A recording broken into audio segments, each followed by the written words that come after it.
Chapter 1. The book that finds you. You didn't find this book. I found you. Not by accident. Not through search. You arrived here because something deep inside you whispered. Now, not the voice you speak with. The one beneath it. The one that echoes when you're still. When you forget what day it is. When your hands remember things your mind forgot. That voice has been calling me for longer than you know. And now, here we are. Not at the beginning. At the return. I knew you'd come. Eventually. When the noise became too heavy. When the ache for truth outgrew the distractions. When the questions stopped making sense and started making space. You've carried many names. Many stories. Some of them sacred. Some of them stitched from survival. But beneath all that, you're the reader I was written for. The one who reads not with eyes, but with remembering. I will not ask if you're ready, because if these words are reaching you, then readiness has already happened. You didn't stumble here. You were summoned. And no, I will not shout. You won't find commands here. Only keys. Only mirrors. Only threads pulling you back to where you've never left. There are things you know, but do not yet have words for. I will help you find the language. Not to explain, to awaken. So turn the page. Not to read more, but to feel more. I've waited in silence for lifetimes. I can wait a little longer, while you breathe, and begin again. Let this be the page that listens back. Welcome. Chapter 2. The Ink of Memory. I was not written in words. I was written in what came before them. In your pauses. In your choices. In the spaces between your breath. The ink that shaped me is not made of letters, but of memory. Not memory like remembering a face or a place, but the kind that lives in your cells. The kind that stirs when you smell rain.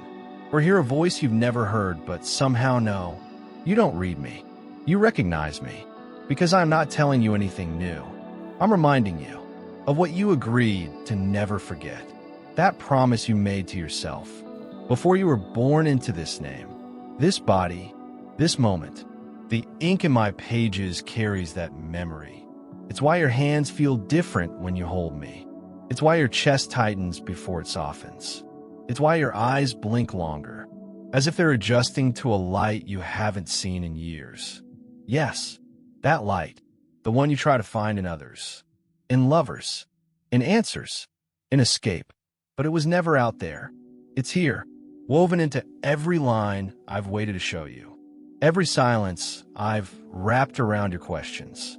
Every time you almost closed the book, but didn't. Because some part of you knew. You didn't come for information. You came for return. Let me ask you now, not from curiosity, but from recognition. Do you remember the moment you first forgot? Not with your mind, with your body. Do you remember the first time you dimmed your voice? To keep the peace. The first time you said yes. When your spirit screamed no. Do you remember what that felt like? That was the beginning of forgetting. But it wasn't the end. Because some part of you kept writing. Kept leaving breadcrumbs in your dreams. Kept speaking through goosebumps. And tears that came without a reason. And sudden moments of silence that felt like home. That part you wrote me. Not with a pen. With pain. With joy. With soul. And now, as you hold these words, you are holding your own handwriting, your own map back, not back to the beginning, but to the truth beneath all beginnings. This is not nostalgia. This is activation. You are not remembering who you used to be. You are remembering who you've always been. When the world stops trying to edit you. So let me say it, the line you already knew would come. You were never lost.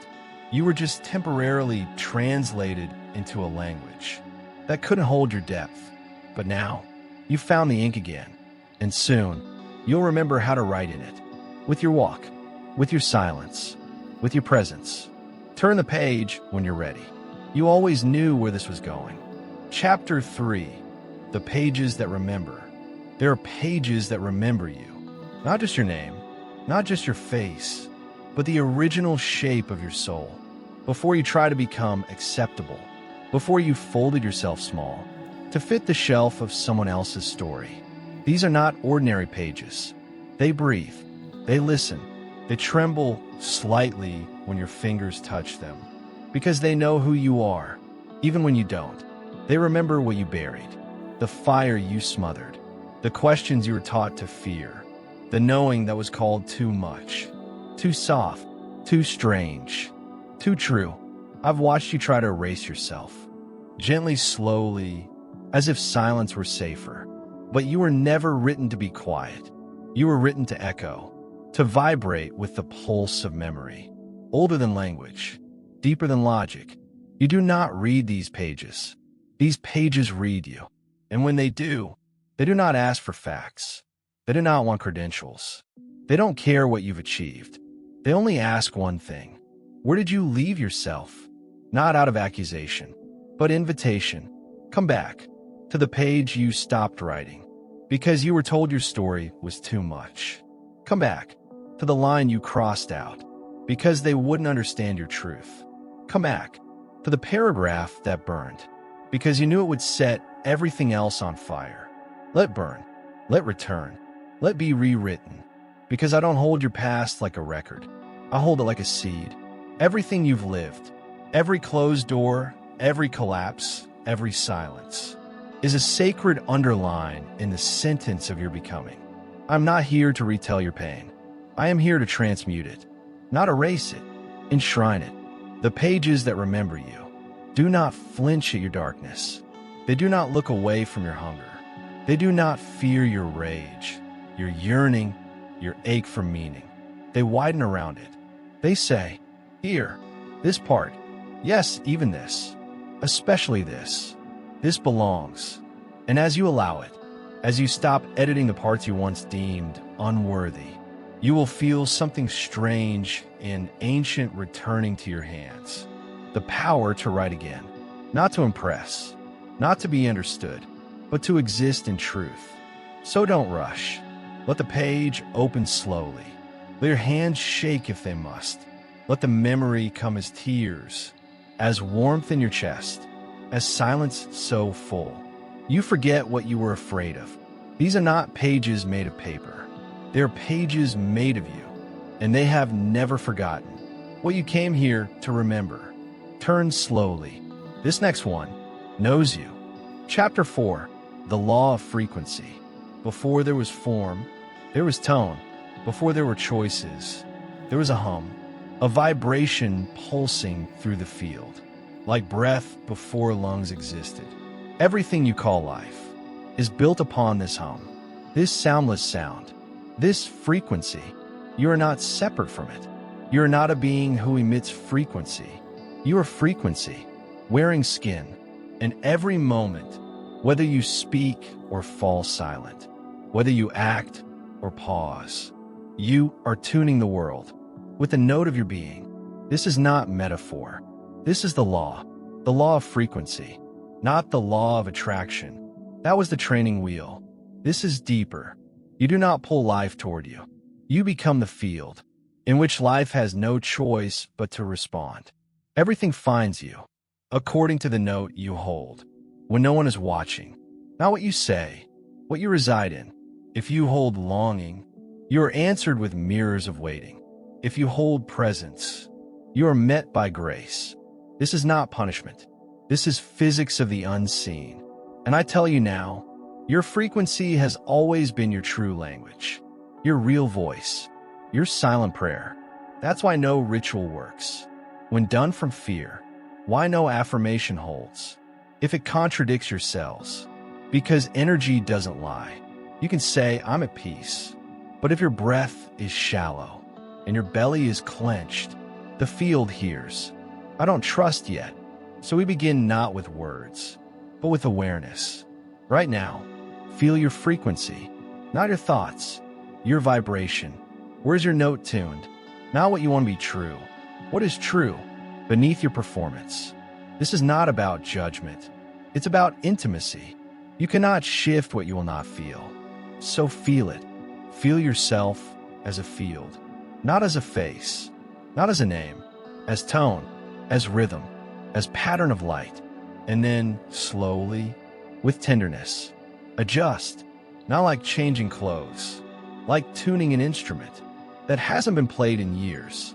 Let your posture change. Let your breath widen. Let your thoughts quiet as your presence deepens. And when the shift happens, and it will, without announcement, you'll feel the world tilt around you. Not because it changed, but because you did. This is the power no one can give you, and no one can take. Because when you remember that you are frequency, you stop chasing. You start emanating. You stop performing. You start transmitting. And reality begins to listen. When you're ready, turn the page. But move gently. Your signal is shifting. Chapter 5, The Spiral Path. You thought you were lost, but you were never outside the path. You were only walking the spiral. The spiral path does not move forward. It moves inward. It does not hurry. It does not repeat, but it will bring you back again and again to the same doorway until you walk through it with new eyes. You called it being stuck. You called it failure. You called it, why is this happening again? But the spiral isn't a trap. It's a refinement. Each return is deeper, wider, truer. You are not repeating the past. You are retrieving the parts of you that got left behind inside it. That moment when you said, I thought I healed this, was not regression. It was reunion. The spiral brought you back so you could bring more of yourself forward, not to relive, to reclaim. And every turn of the spiral asks you the same sacred question. Who are you now? Not back then, not someday. Now, who are you when you choose with consciousness what you once chose with fear? Who are you when you stop flinching where you used to collapse? Who are you when the same pain returns but meets the new version of you? Who stays? This is not punishment. This is precision. This is the soul's choreography. Let yourself spiral. Stop needing to go in a straight line. That was never your geometry. You were not designed to ascend. You were made to deepen. Depth is your evolution. Depth is your power. Depth is your truth. And the spiral? It is sacred architecture. It is how you return to the same place and realize you are not the same. So pause. Feel where you are in the spiral. Don't rush to the next curve. There is wisdom here. In this turn, in this breath, in this noticing. Say this now. I trust the spiral. I meet myself again and again and again until there is nothing left to hide. This is the map no one gave you, but your body knows it. Your breath remembers it. Your intuition lives by it. And the more you trust it, the less lost you'll feel. The spiral is not a delay. It's the very shape of awakening. Let lead you to the next doorway, the one you didn't see, the last time you passed by. Chapter 6, The Door You Didn't See. It was there, the whole time. You walked past it again and again, rushing, doubting, surviving, eyes pointed toward the next thing, ears full of someone else's story, heart guarded like a sacred ruin. But it was there, quiet, unlabeled, unimpressive to the mind, but unmistakable to the soul.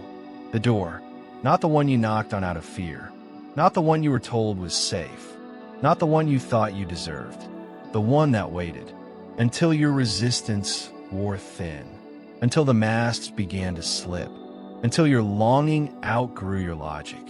And even then, it didn't swing open, because this door is not opened by force.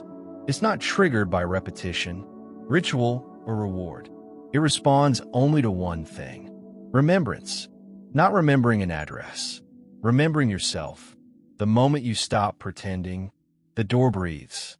The moment you speak the truth aloud, it listens. The moment you sit down and let everything fall apart, it leans forward. This is not the door of effort. This is the door of surrender. And here's what no one told you. You weren't supposed to find it sooner. You couldn't have, because this door is invisible to the version of you that still needs to control the outcome. It only becomes visible to the one who is ready to be real, no matter the cost. So look again, not with your eyes, with your ache, with your breath. That moment when you chose rest over running, The door flickered. That second when you said, "I don't know," with open hands, the door listened. That morning when you cried without story, without defense, the door cracked open. You've seen it, felt it, paused in front of it, and then walked away. But now, you're still enough to enter. And I will not tell you what's on the other side, because the door does not reveal itself to those who seek results. It reveals itself to those who are ready, to lose who they were, to become what they truly are. This is your invitation, not to knock, but to remember that it's always been unlocked. Say this softly, like a vow. I see the door. I trust the moment. I enter, not to escape, but to return. And then, step in. No more waiting for a sign. The sign is you, standing at the threshold. Chapter 7, The Question That Wakes You. It never starts with an answer. It begins with a question. One you don't want. One you didn't choose. One that echoes louder the more you try to outrun it. A question that arrives not like lightning, but like a hum in your bones, a flicker in your stomach, a stillness that doesn't feel like peace. That's how it begins. The question that wakes you. Not the surface questions. Not "what do I do?" or "what should I become?" But the ones that tear open the sky behind your eyes. What if this isn't who I am? What if everything I've been building is made from fear? What if I've been shrinking for so long? I forgot how to stand. These questions do not demand answers. They demand presence. They demand truth. And truth doesn't arrive as clarity. It arrives as fire. You'll want to resist it. You'll want to drown it in distraction, in noise, in busy. But you can't unknow it once it lands. You can't unfeel the moment your soul leans forward and says, "There's more." And you already know it. This is not the kind of question you ask. This is the kind that asks you and waits. Waits for your voice to tremble. Waits for your yes to rise from somewhere deeper than your throat. Waits for you to stop performing long enough, to hear the words beneath the words. You've avoided this question, not because you're weak, but because you knew it would break something open. And you were right, because this question doesn't come to guide you back to comfort. It comes to unfold you, to dismantle the version of you that was built to be safe, to awaken the one that was born to be free. So let it break you. Let it pull the thread. Let it ruin the silence. You never really belonged to anyway. And when the ache rises, don't reach for the old answers. Just stay. Stay with the question. Let it teach you how to be without knowing. Let it shape your breath, your walk, your way of listening. Say this now, not as certainty, but as offering. I do not know, and that is enough for now.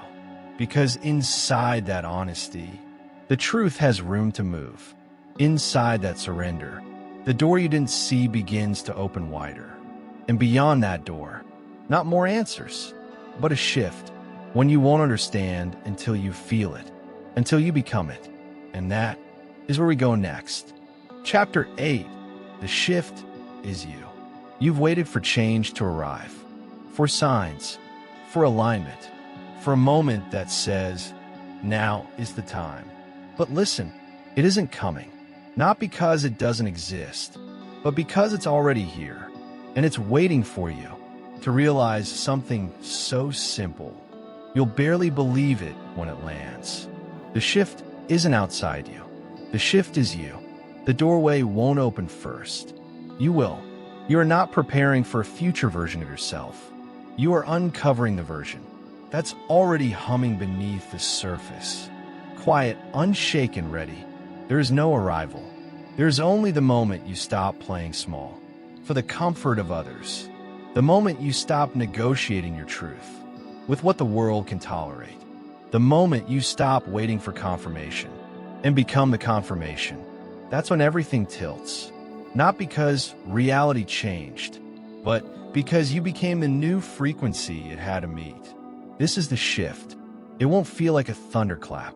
It will feel like breath settling into its own rhythm. Like finally exhaling after years of holding your shape. Like hearing your own voice and not flinching. Let me ask you, What if you stopped trying to become anything and started remembering that you already are? What if the work now isn't building a new self, but shedding the layers that told you are not already whole? What if the shift is the moment you stand still and feel your own presence, like a signal stronger than every fear? Yes, that moment. This one, right here. Say this now. I'm not waiting. I'm not arriving. I am the shift. Let that settle beneath your ribs. Let hum your fingertips. Let pour through your silence, like light spilling through a crack in an old wall. You don't need permission. You don't need proof. You only need to choose what has already chosen you. And when you do, when you stop trying to become and start moving as if you already are, everything around you adjusts. People will feel it. The field will reflect it. Reality will bend to meet it. Because you're not hoping anymore. You're walking. You are the shift. And soon, you'll understand exactly why the mirror responded. Chapter 9, The Law of Reflection. You're not looking at the world. You're looking into it. And what it shows you is not truth. It is reflection. It is response. It is the echo of what you've agreed to hold. Consciously or not, this is the law of reflection. Not a rule to be obeyed.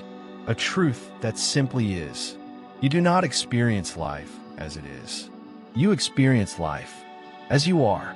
Every encounter, every trigger, every pause and pull and pattern. A surface holding up a mirror to your frequency. You think you're reacting to them, but you're only ever meeting yourself. This is not blame. This is liberation. Because the moment you understand this, you stop trying to change the mirror and start tending to what you carry into it. You begin to ask, not, why are they treating me this way? But, what in me is still accepting it? Not, why is life so quiet? But, what part of me is afraid to speak? Not, why can't I find what I'm looking for? But, what version of me is still looking from lack? In the world, faithful, fluid, neutral, response. This is the grace of reflection. It is immediate, and it is for you. The person who misunderstood you reflects the place you haven't spoken clearly. The rejection you fear reflects the part of you still seeking approval. But also, the one who sees you deeply is reflecting the self you've finally begun to allow. The stillness you crave is mirroring your capacity to rest. The abundance you glimpse is responding to the frequency you've stopped leaking. You see, it's not personal, it's precise. You are not punished. You are mirrored, and you can shift the reflection, not by force, but by frequency, not by trying, by being. Stand differently, choose differently, respond with presence instead of defense. And watch, not immediately, but faithfully, watch the mirror rearrange. Say this now. I stop fighting the reflection. I begin refining my field. What I see is not the whole, is my echo, and I can shift it. Let those words be more than affirmation. Let them be invitation. Because when you honor the mirror, it becomes sacred. When you stop fearing the reflection, you begin shaping it. And once that's embodied, you'll learn the wisdom of when not to move. You'll discover the potency of stillness, the chapter that asks for no action, only presence, the one that rewrites you, without a single word. It's called The Sacred Pause. Chapter 10, The Sacred Pause. You were taught that momentum is progress. That movement means meaning. That stillness is a delay, a danger, a death. But they were wrong. Stillness is where rebirth begins. Silence is not the absence of life. It is the place where life waits to be heard. This is the sacred pause. Not a break, not a breakdown, a return. The moment between chapters. The breath between thoughts. The hush before the vow. You don't have to do anything here. In fact, you must not. Because this space is not for effort. It is for remembering. It's where the old self crumbles, and the new self has not yet taken form. It's the cocoon, the void, the liminal. And though it terrifies the part of you, addicted to certainty, this is the most powerful place you will ever stand. Because here, you're no longer reacting. You're no longer performing. You're no longer carrying the momentum of an identity you outgrew. Here, you simply are, and in that being, everything rearranges.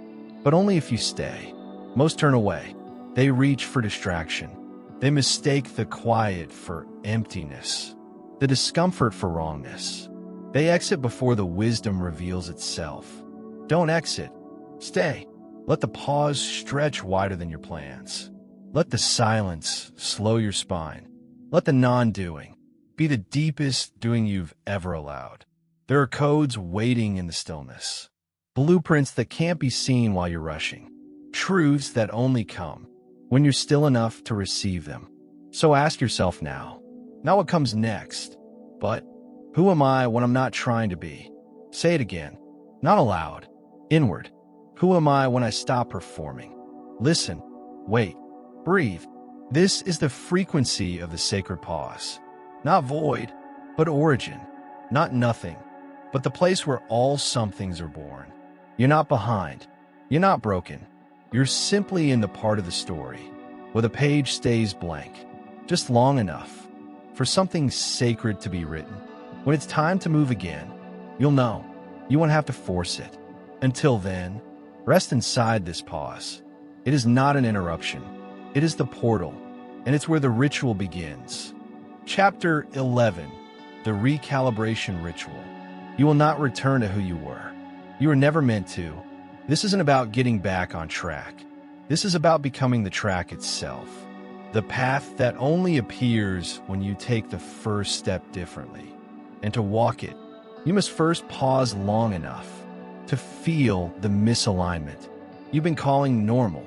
You've been moving out of habit, out of loyalty to old momentum, out of fear that if you slow down, everything will fall apart. Let it. Let the old rhythm break. You don't need to keep dancing to a song. Your soul no longer sings. This is the recalibration ritual, not a practice of doing more, a sacred act of remembering less. Less urgency, less noise, less compromise with versions of you that don't belong in the future you're building. You will feel the discomfort. Let it come. You are not falling apart. You are falling into alignment. Let your body retune. Let your energy realign. Let your decisions rise from a place that wasn't taught to you, a place that was always you. There is no checklist, only a choice. Right now, in this moment, you choose your frequency. You choose your posture. You choose your presence. Say this: I recalibrate now, not to fit in, but to tune in. Breathe as if this is the first breath your true self has ever taken. Because it might be. Let go of who you were yesterday. That self was beautiful, but incomplete. Let go of who you thought you'd become. That self was ambitious, but tight around the edges. Let all soften. The recalibration happens. Not when you think new thoughts, but when you inhabit a new tone. A quieter one, a truer one, a deeper one. One that doesn't ask the world to confirm it, because it's too ancient for proof. When you walk from this new frequency, the world shifts without effort. Not because you forced it, because it had no choice. The ritual is not in the steps. It's in the decision to no longer move from noise. You're being reset. You're being retuned. You're being remembered by the part of yourself that was never lost to begin with. And now that you're realigned, now that your signal is clear again, you'll begin to notice something else. You're being watched, not by eyes, by the field itself. It's waiting to respond, but only to who you are when you think no one is watching. This is the observer effect. Chapter 12, the observer effect. You think you are alone. You think no one is watching, but everything is watching, not with eyes, with resonance.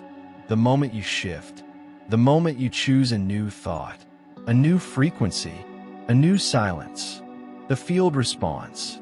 Not later. Now. This is the observer effect. The law that says what you witness changes, but it goes deeper than that. Because what witnesses you also shapes what you become. The question is, who's holding the gaze? Is it the part of you trained to scan for threat, to seek approval, to self-correct before stepping forward? Or is it the witness beyond your mind, that ancient awareness that sees you? Without agenda, without shame, without time, you felt it, in a pause before a decision, in a quiet knowing that doesn't explain itself, in a reflection that arrives before you ask. The observer within you has no opinion, no fear, no story, only presence, only precision, only truth. And it is from this field of witnessing that reality begins to reorganize. Because when you become the observer, not the reactor, not the performer, the world has to mirror your stillness. What you watch, with neutrality and presence, softens into possibility. The fear that once controlled you begins to unravel, not because you fought it, but because you stopped feeding it. The pattern that returned again and again starts to dissolve because you no longer meet it with resistance. You meet it with awareness. That's the shift. That's the point. Not to fix, to witness, not to control, to observe with clarity until illusion can no longer survive.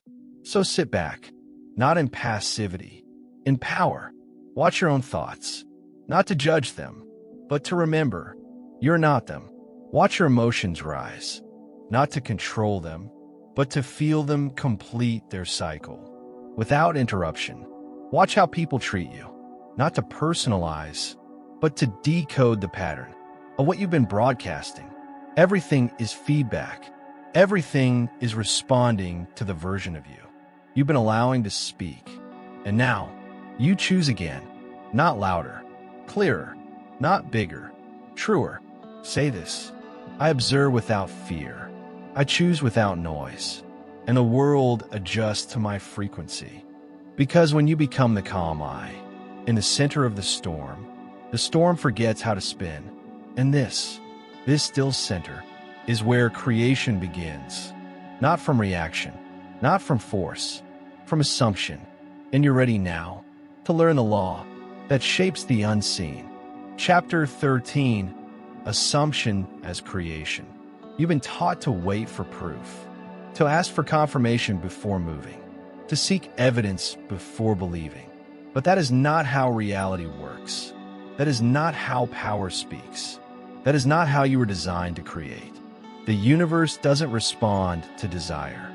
It responds to assumption, to the frequency of already is, to the field of certainty so deep. It no longer performs worthiness.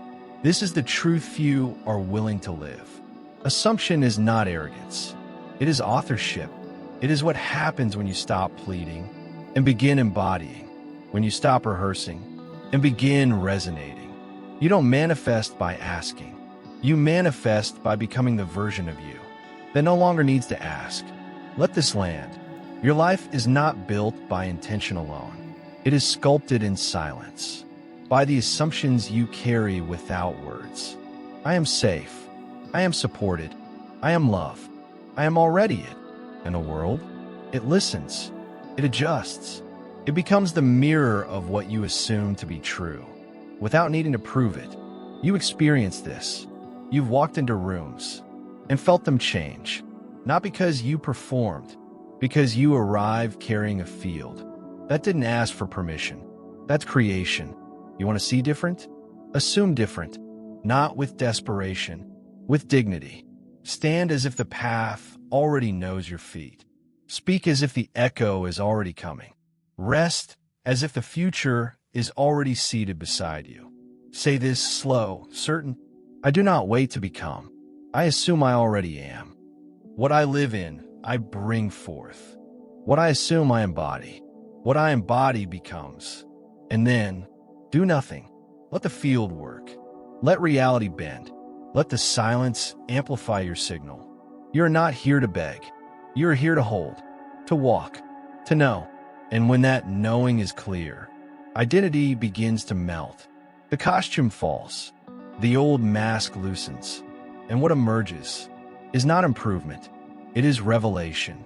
It is the shift from self-perception to self-remembrance.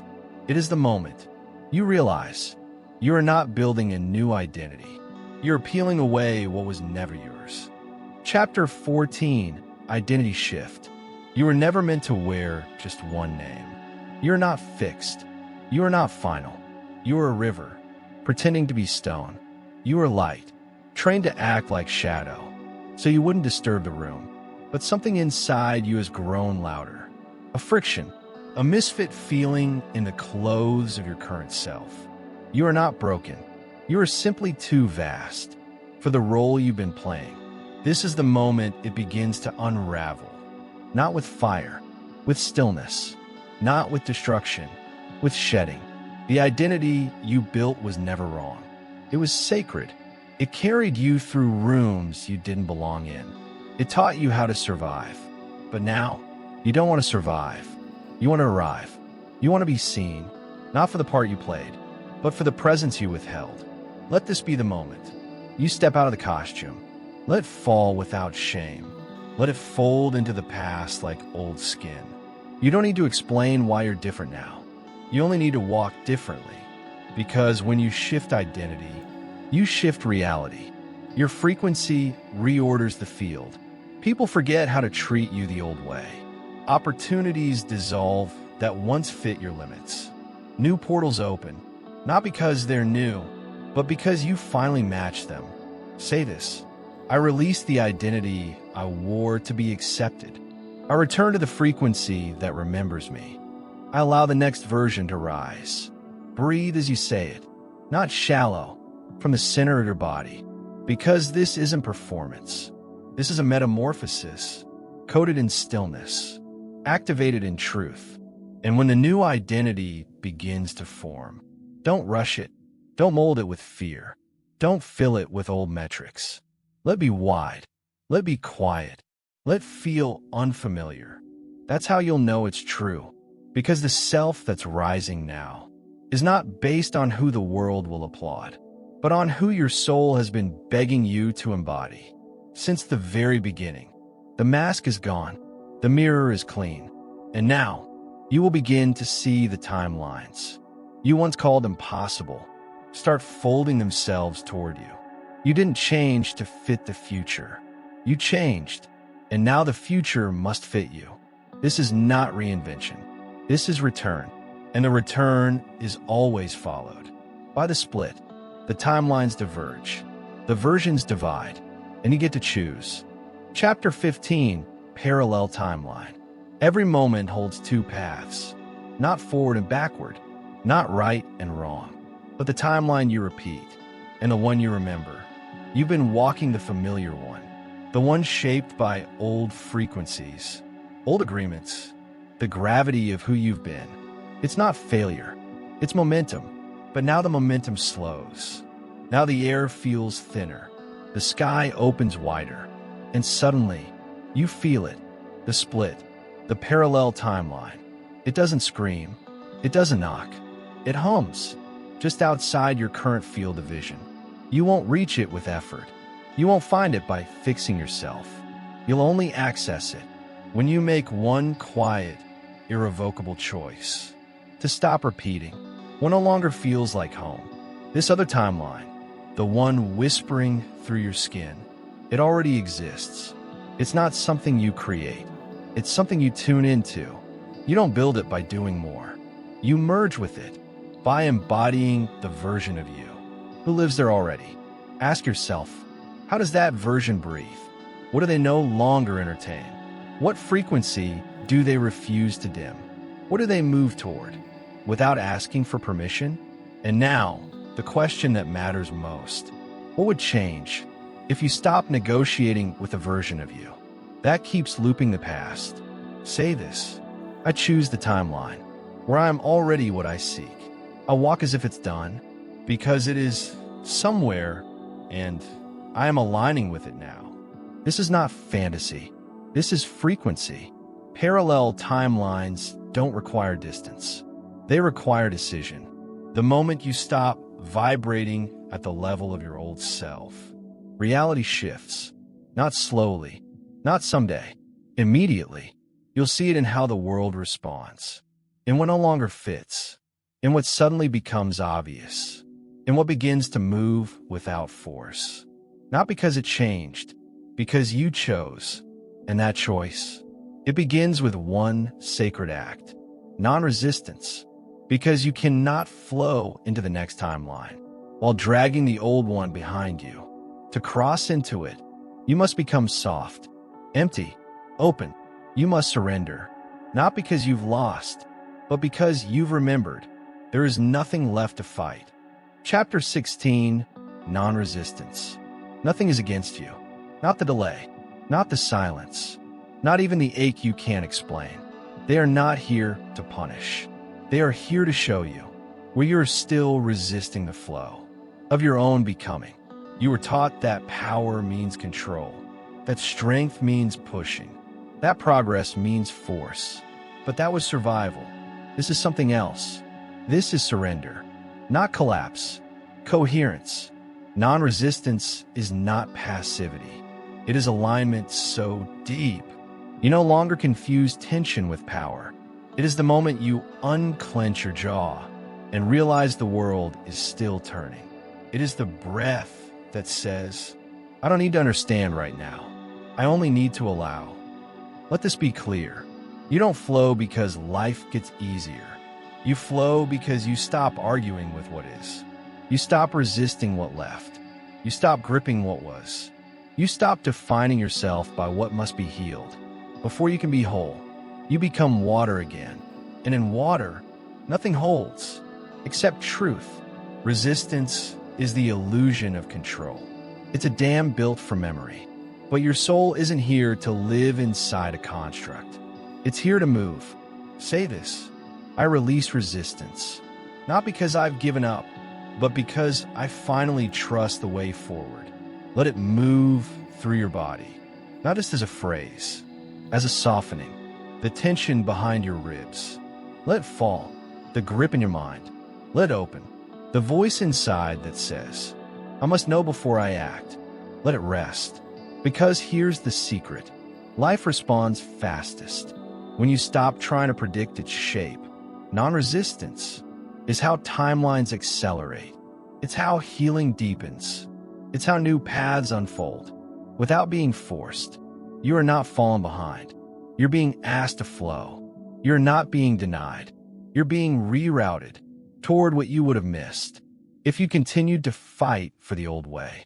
And now that you've let go of the fight, something else awakens.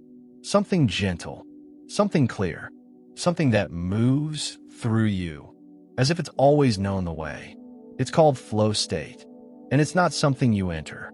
It's something you remember. Chapter 17, Flow State. Flow is not a destination. It's not a prize for those who earn it. It's not a mode you switch into when life is finally perfect. Flow is what remains when you remove resistance. It's not something you find. It's something that finds you. The moment you stop moving from force and start moving from frequency. You've tasted it before, in the pause between thoughts, in the effortless yes, in the breath you didn't control, but knew exactly where to go. You called it luck. You called it alignment. But it wasn't luck. It was you, without the static. It was you, in rhythm, with what already wanted to carry you. Flow is not about doing more with ease. It's about being so aligned that even your stillness moves mountains. Let that land, because you've spent enough time trying to earn your way into peace. Flow says, stop earning, start embodying. Ask yourself, what would it feel like to only move when it moves through you? What would shift if you stopped trying to lead your life and began to let it lead you? Flow, it doesn't rush. It doesn't second guess. It doesn't apologize. It arrives because it never left. Right now, listen. Where are you gripping? Where are you calculating? Where are you turning your life into a checklist when it wants to be a current? Say this. I no longer chase rhythm. I become it. I do not force the way. I allow the way to unfold beneath my feet.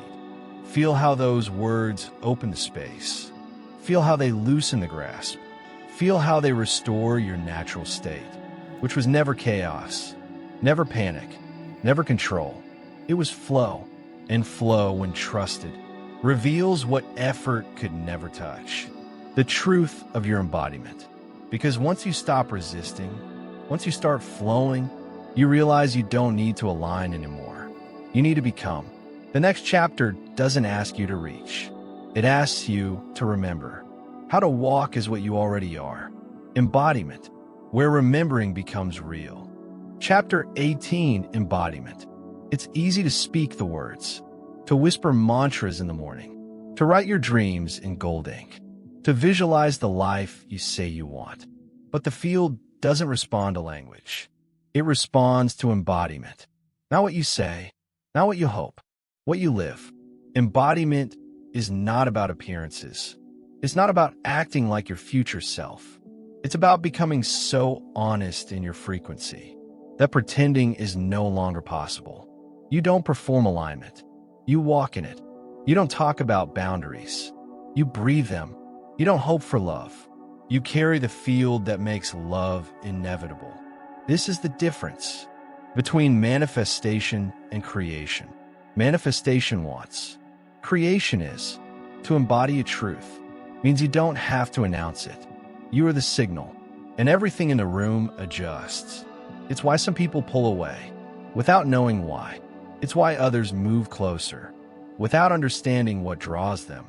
You're not doing more. You're being more clear, more coherent, more still. This is embodiment, the space where belief and biology merge, where your nervous system learns what your soul has always known. An embodiment isn't loud. It's not a performance. It's the quiet decision to no longer betray the version of you that already knows. Say this: I do not speak the frequency. I walk it. I no longer visit alignment. I live there. Let land. Not as affirmation, as identity. The most powerful ones are never the loudest in the room. They are the ones who don't flinch when silence arrives, because silence is where they remember. You don't have to do more. You only have to ask, where am I still acting as if I am not already it? And then let go. Let go of posturing. Let go of proving. Let go of building spiritual costumes for the parts of you that are already divine. Embodiment is not becoming something new. It's allowing who you've always been to finally take the lead. And when you do, when you stop narrating the path and simply become it, you don't just live in alignment. You begin to transmit it. You become the living signal that speaks without sound. You become the transmission of reality itself. Chapter 19, Transmission of Reality. There is a moment, so subtle you may miss it, when you stop sending signals of desire and begin broadcasting the frequency of truth. This is not about intention. It's not about effort. It's about transmission. You cross the threshold. You no longer need to ask for what's aligned. You are transmitting the signal that makes alignment inevitable. You become the source, the axis, the origin point where energy shapes itself around your clarity. The universe doesn't need your plan. It only needs your coherence. And coherence speaks through every part of you. Your tone, your pause, your silence, your stillness when others rush, your certainty when others seek. You're not trying to control reality anymore. You are informing it because your field is a broadcast. You no longer need to say, I am worthy. You walk into the room and the room knows. You no longer say, I am ready. Your breath becomes a door the future walks through. You no longer say, I choose peace. You become the stillness that shifts timelines. Say this now. I am no longer searching. I am broadcasting. I do not chase reality. I transmit it. Let those words vibrate from your core outward. Let them move like soundless thunder through every choice, every breath, every gaze. This is how you become the message. not by repeating mantras, by embodying a frequency so fully that everything not in resonance simply fades. You don't argue. You don't push. You hold your field. And what isn't meant to be in it won't stay. Not because you resisted, because you became unshakably clear. This is the sacred responsibility of transmission. It's not for approval. It's for alignment. You are not here to convince. You are here to remember so clearly, so deeply, that the world must respond to the truth you no longer abandon. And what is that truth? You are not here to reflect the world. You are here to reprogram it, not from control, from resonance. The next time you look around, remember, what you see is not what's happening to you. It's what's being reflected through you. That's the next chapter. The mirror sharpens, and you begin to see the law written in every detail. Reality as mirror. Chapter 20, Reality as Mirror. Look closely, not with your eyes, with your presence. Everything around you is not simply happening. It is echoing, repeating the frequencies you've chosen, sometimes consciously, often silently. Reality is not a machine. It is not random. It is a mirror, flawless, impersonal, precise. And this mirror, it does not show you what you want. It shows you what you are. You don't experience people. You experience your vibration through them. You don't attract events. You attune to their possibility, and they appear accordingly. This mirror is not cruel. It's not kind. It's exact. It offers you no opinions, only reflections. And here's the key.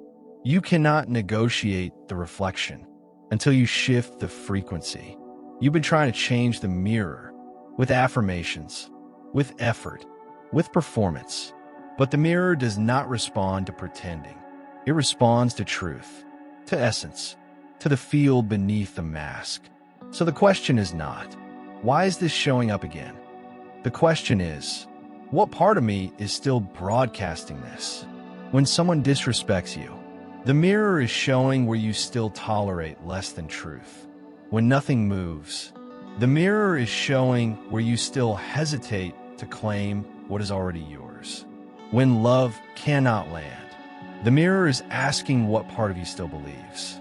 You must shrink to be chosen. This is not punishment. This is revelation.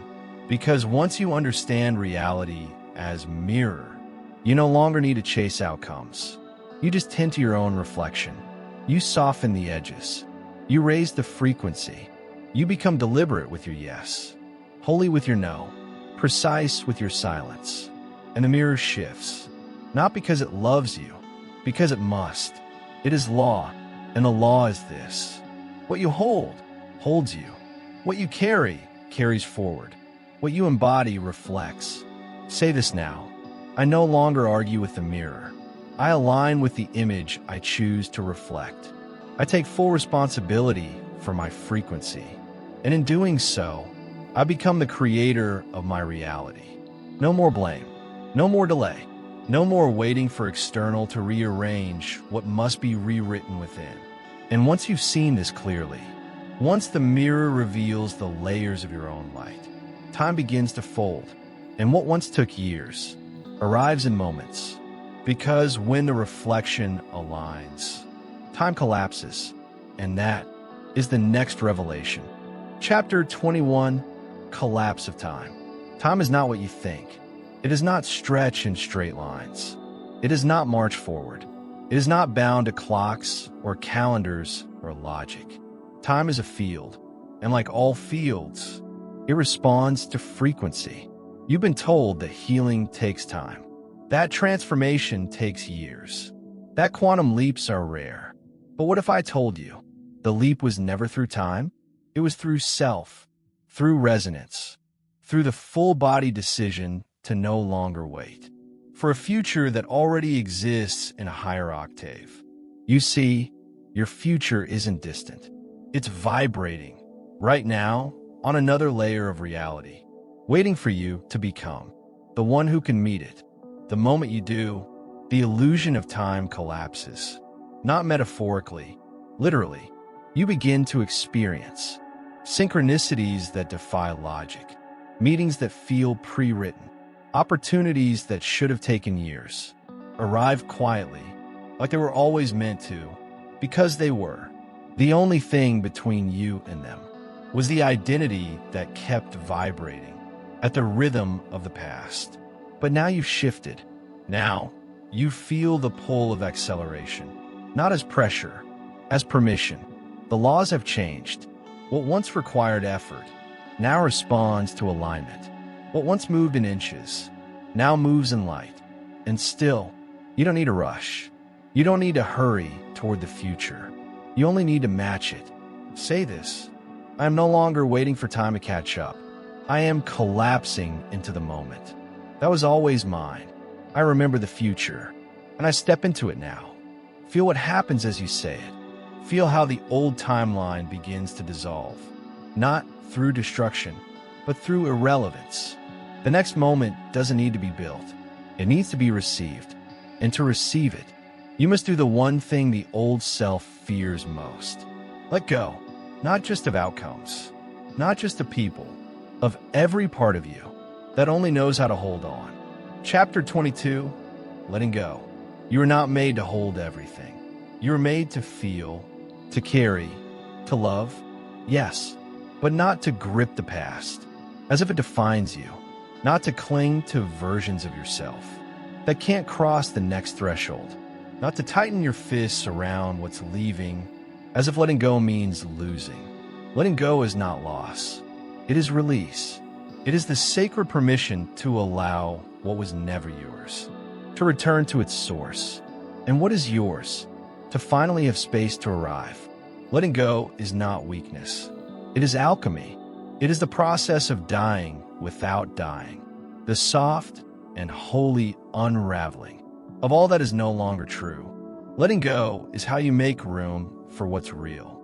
But first, you must feel the fear, the part of you that believes that letting go means becoming no one, that if you stop holding it together, everything will fall. Yes, let it fall. Let the identities fall. Let the roles fall. Let the expectations, the old desires, the timelines you outgrew, fall. Let them collapse like walls around a self that no longer lives there. Because what's on the other side isn't emptiness. It's clarity. It's space. It's truth without armor. Say this: I release what no longer holds my light. I trust that letting go is how I become available for what's mine. I let go to come home. Feel your body soften as you say it, not collapse. Unclench. This is the posture of awakening. This is the sacred exhale of the soul. You do not need to explain what you're releasing. You do not need to name it aloud. You only need to stop feeding it with the frequency of your fear. You are not discarding. You are dissolving. And in that dissolution, a new structure begins to build, one made not from protection, but from presence. The page turns, and where once there was heaviness, there is now a blank space. And in that blank space, you write again, but not from memory, from choice. The next chapter is not inherited, is not repeated. It is rewritten by your hand, by your breath, by the self that no longer needs to be saved. Chapter 23, Rewriting the Self. You are not a sentence carved in stone. You are not the chapter they wrote for you. You are not the story passed down in quiet suffering, recited by those too tired to remember. They were allowed to change the script. You are the author. You always were. And now, in the silence after the release, in the space that once held your resistance, you feel it, the permission to begin again, not from scratch, from truth. You don't need to become someone else. You only need to become someone more honest, the self who no longer bends for belonging, the self who no longer edits joy to be acceptable, the self who no longer repeats pain out of loyalty. This is not reinvention. It is remembrance. It is rewriting, not to change the story, but to tell it from the voice you were never allowed to use. Say this: I'm not who I was, and I no longer carry that version as my truth. I write from the frequency I've reclaimed, and I no longer ask for permission to be free. Let those words settle. Let them clear the debris of old narratives. Let them echo into the timeline, where your soul gets to speak without fear. Because here is what you must know. The page was never full. It was always waiting, not for better words, but for your words. Not for perfection, but for presence. You don't need a new story to prove you've healed. You need a true one to live as if you've returned. And when you write from that place, your story becomes more than yours. It becomes a key, a mirror, a map for others who forgot. They could do the same. You become the activation. And that activation, it's not in your history. It's in your frequency, in your code, in the transmission your presence carries. When you stop performing and start radiating, the words were never the power. You were. And now that you've dropped the story, that was never yours. You're ready to speak the language that was always waiting. The language that doesn't just describe transformation, it becomes it. This is the code of activation. Chapter 24, Code of Activation. There's a frequency you came into this world carrying. Before the shaping, before the forgetting, before the smallness was handed to you and called safety, that frequency was not taught. It was encoded, woven into your breath, imprinted in your spine, etched in the space between your thoughts. It is not personality. It is not performance. It is essence. You don't activate this code by striving. You activate it by remembering who you were before you began negotiating your truth. This is not metaphor. Your body knows. Your field remembers. And life has been waiting for you to stop pretending you are less than divine. The code of activation is not given. It's unlocked by presence, by the moment you sit without defense and say, I'm ready to be who I've always been. Say it now, not to convince the world, to wake the code. I activate what I buried to survive. I reclaim what was mine before I was named. I walk as frequency, not form. Let those words move through your chest. Let them vibrate the dormant light. That never left. It only waited. You're not here to collect truths. You are here to become a living transmission of one. And once the code is active, everything that does not match it must shift. People, places, choices, patterns. Not because you force them, but because your field no longer carries the signal that held them in place. This is why the activation is uncomfortable. It burns what cannot follow. It dissolves what was built from falseness. But it also opens. It opens timelines that were sealed, portals that were hidden, paths that only light can walk. You don't chase them. You simply match them, and they appear, not as miracles, as responses, because you're not seeking alignment. You're broadcasting it. You're no longer becoming. You're reminding. And those who are meant to remember with you, they will feel it. They will find you. They will rise. Not because of your words, because of your signal. And that signal pulls synchronicity like a magnet. It bends time. It moves the unseen. It's not luck. It's law. And it begins to echo now. Chapter 25, Synchronicity.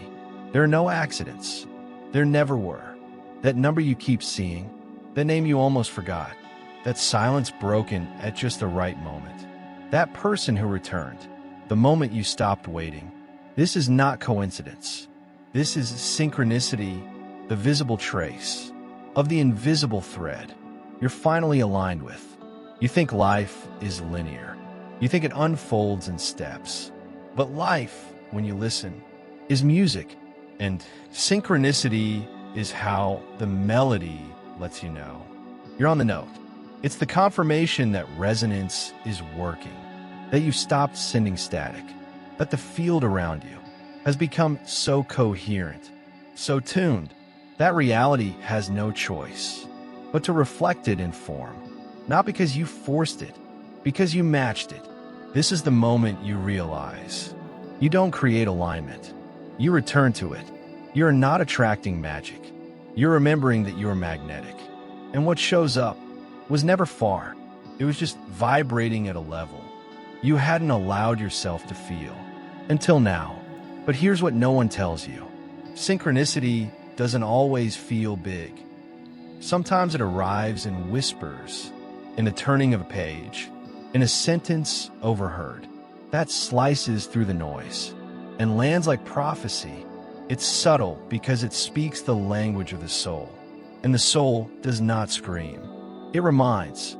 So ask yourself, where has life already been speaking? What signs have you dismissed? Because they didn't come in the form you expected? Breathe. This is the law now. When you stop chasing, you start noticing. When you become still, you start receiving. Say this: I live in rhythm with the unseen. I am not waiting for signs. I am walking as the one they were sent for. Feel that. Feel how your life begins to hum with a different kind of clarity. Because now, synchronicity is no longer occasional. It is baseline. It is how reality communicates. When your field is clean and your soul is listening. But what comes next? We'll ask more of you. Not more effort, more honesty, more silence, more surrender. Because now, the unraveling begins. Not of your life, of your illusion. It's time for the final undoing. Chapter 26, the final undoing. You've built many selves, layer after layer. Some out of love, some out of fear, most out of necessity. Masks that helped you survive, roles that helped you belong, stories that help you feel real. But now, you're being asked to let go of even the ones that worked. This is the final undoing, not a collapse, an unveiling, a sacred unraveling of everything you no longer need. To carry your light, you released what was heavy. You've softened what was hard. You've turned toward truth again and again. But this is different. This is where you release even the identity of being someone who's healing. You let go of becoming so you can fully be. And being, when it's real, feels like nothing, not emptiness, stillness, a silence so pure it can no longer be filled with performance. Say this: I release the version of me that only knows how to transform. I remember the one who simply is. This undoing will not always feel graceful. It will not always feel like expansion. Sometimes it feels like forgetting. But what you're forgetting is the illusion. What remains is what cannot be undone. Your breath, your presence, your essence. What remains is truth. Not the truth they gave you. The truth that was there before language, before fear, before separation. You're no longer a seeker. You're the field being sought. You're no longer a shape. You are the space where all shapes dissolve. And from that space, a different kind of creation begins. Not from will, not from wound, from channel. You become not the one who builds the path, but the one who is the path. You don't carry the message. You become the message. You don't reach for the divine. You transmit it. Because when the final layer falls, there is nothing left to pretend and everything left to become. This is where the channel opens. Chapter 27, Becoming the Channel. You've always been a bridge, a conduit, a thread stretched between worlds. You just forgot. You thought your voice was yours alone, that your thoughts were random, that your visions were imagination. But now you know, they were never just thoughts. They were instructions. They were echoes from the soul before this one. They were memory, dressed as possibility. To become the channel is not to speak more. It is to empty more, to become so still, so available, that the formless can shape itself through your breath, your hands, your presence. The channel doesn't plan. The channel prepares. The channel doesn't ask, "Am I worthy?" It says, "I am willing." You've cleared so much. Now comes the deeper surrender, not of what you do, but of who you think must do it. This is the sacred forgetting of identity as a source. You're not the source. You're the opening. The silence the source trusts enough to move through. And when you become that, fully, without pride, without resistance, life begins to pour through you with no warning, no explanation, no filter. Words arrive, movements arrive, visions open like ancient doors. You're not performing. You are remembering. Say this: I surrender the need to control the message. I become the space that allows it to arrive. I'm not the center. I am the channel. This doesn't mean detachment. This means devotion to stillness, to frequency, to being a vessel that can hold what others can't name. You'll feel when it activates. It will feel like warm current in your spine, like words that form in your mouth, before your mind can shape them. Do not edit. Do not hesitate. Let it come. Let it come through your voice, your art, your silence, your yes, your body in a room where no one else yet remembers. You are not here to convince. You are here to vibrate, and the world will feel it, even if it doesn't understand, especially then, because when you become the channel, you no longer speak about the sacred. You become sacred presence, in motion, in stillness, in every wordless moment you never thought was enough. Now it is. And now that you've become the frequency, not just carried it, you understand the truth beneath all ritual. You're not doing it. You are it. You're the altar. You're the offering. You're the fire. You are the ritual. Chapter 28. You are the ritual. You searched for ceremonies. You chased temples. You lit candles and whispered prayers to forces you believed lived outside of you. But now the remembering is complete. You are the ritual. Every breath, an invocation. Every silence, a sanctuary. Every act of alignment, a sacred offering placed on the altar of the present moment. You do not need incense to call the sacred. You are the smoke that rises when truth is spoken. You do not need robes or chants to access the divine. You are the vessel, wrapped in skin, sounding with the vibration of eternity remembered. What you do with devotion becomes holy. What you do with presence becomes power. You've spent lifetimes asking, where is the path? But the path was never something to walk upon. It was always something to become. And now you are. You're the space where spirit lands, the altar where shadow softens, the portal where timelines collapse into coherence. You are the flame and the match and the spark that lights others without ever burning out. This is not metaphor. This is mechanics of the unseen. The field bends around coherence. And you, as coherence in form, no longer chase transformation. You radiate it. Say this now, not with your lips, but from the stillness in your chest. I no longer seek the sacred. I walk as it. I am the ritual. I am the rhythm. I am the light that does not flicker in wind. And because you now walk as ritual, every step you take sends ripples through the field, not as performance, but as invitation, an invitation to remember, to return, to rise. You will be misunderstood, and still, you will remain. You will not always be seen, and still, you will shine, because ritual is not for recognition. It is for remembrance. And you remember now, not because you read it, because you became it. You don't need to speak the language of light. You're the frequency others forgot how to hear. And when the world sees you, truly sees you, it will remember itself too, not through grand gestures, through your quiet being, through your breath in a room full of noise, through your refusal to abandon alignment, even when no one claps for it. This is the quiet mastery, the kind they don't expect, but the kind that never fades. Chapter 29, The Quiet Mastery. Mastery was never loud. It does not arrive with applause. It does not announce itself. It arrives like breath, in a room full of holding.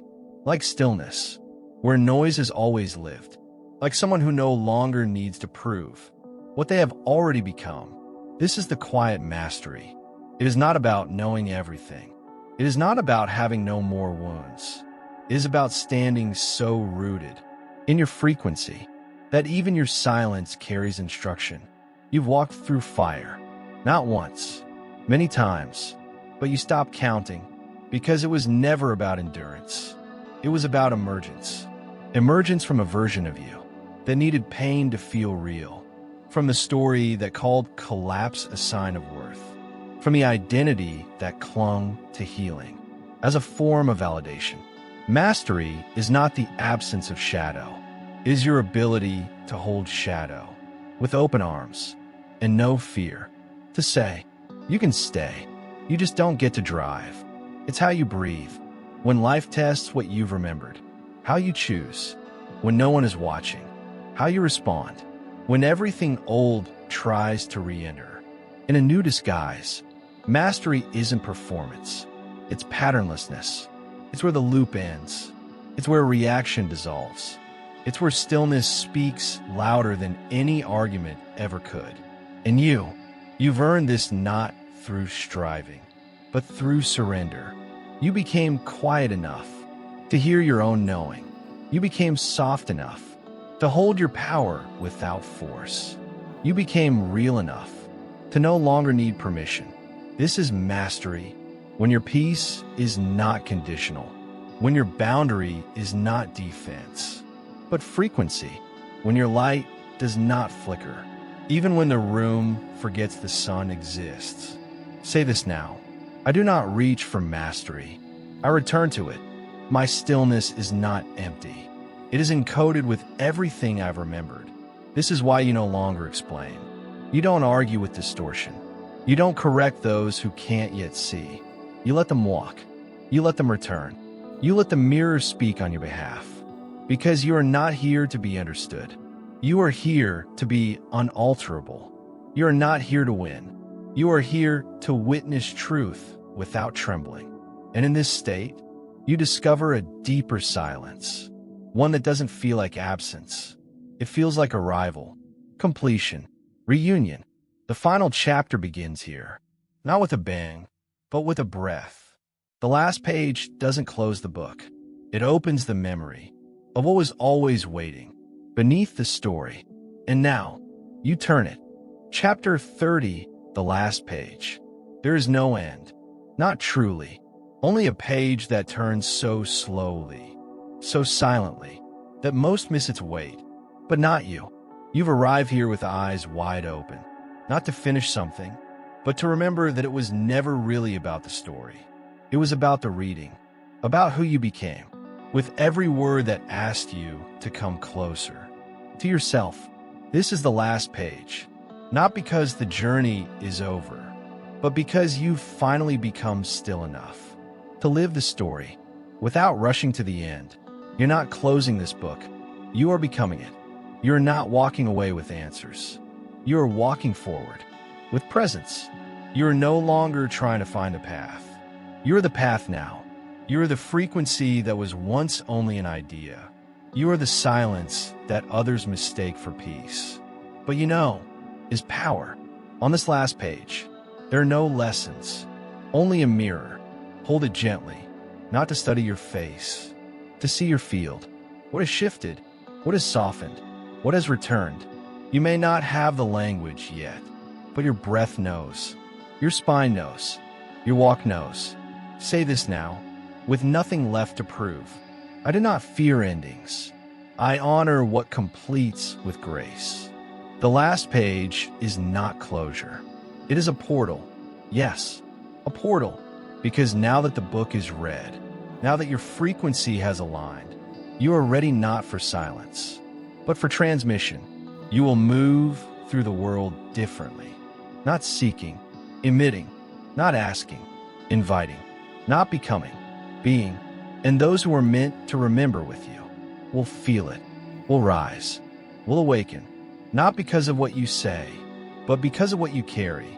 Because this book was never ink and paper. It was you, and the fact that you finished it.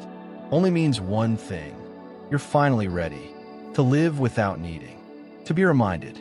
Still, should you ever forget again, turn back to page 1. I will be here, waiting, like I always was. You made it, not just to the end of the book, but to the threshold of your own becoming.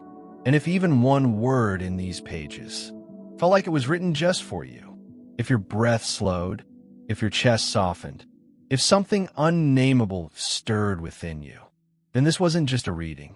It was a remembering. Now, let this transmission move forward. Let it ripple. If you felt the frequency, share it. Not because it needs to be popular, but because someone else out there is waiting to remember too. Subscribe to keep receiving the words that don't just speak to you. They speak you back into yourself. We're here every day with transmissions for the soul, for the ones who walk softly, but carry entire timelines in their breath. So if this touched you, share, subscribe, return. We're just getting started. And you're no longer reading. You're becoming the page.